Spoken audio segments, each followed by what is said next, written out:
আমার তো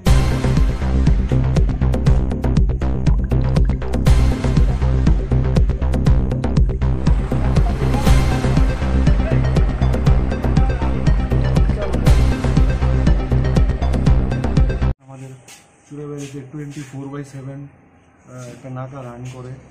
তো এখানে প্রত্যেকটা গাড়ি আমরা চেক করার করি, তারপর গাড়িগুলা ওই রাজ্যে পাড়ি দেয়।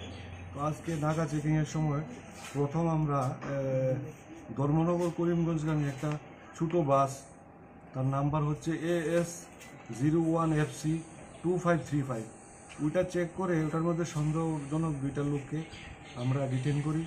তাদের একজনের নাম সুভাষ কুমার, আরেকজনের নাম রাঘব, দুজনের বাড়ি বিহার। তো তাদের ব্যাগ তল্লাশি করে তাদের কাছ থেকে 2টি ব্যাগে মোট 12 কেজি গাঁজা, শুকনো গাঁজা সিজ করি।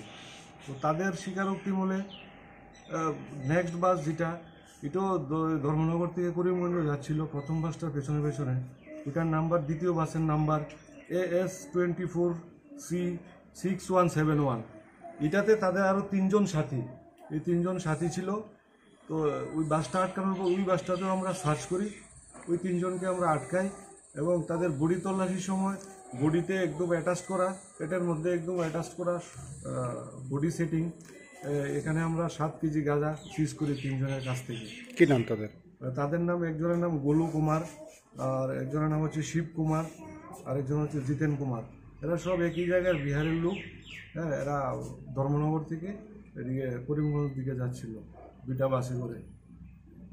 তাদের কাছ থেকে যা গাঁজা সিজ হয়েছে তার ওজন আনুমানিক 19 কেজি। বাজার মূল্য কত টাকা হবে? বাজার মূল্য 4 লাখ টাকার মতো হবে।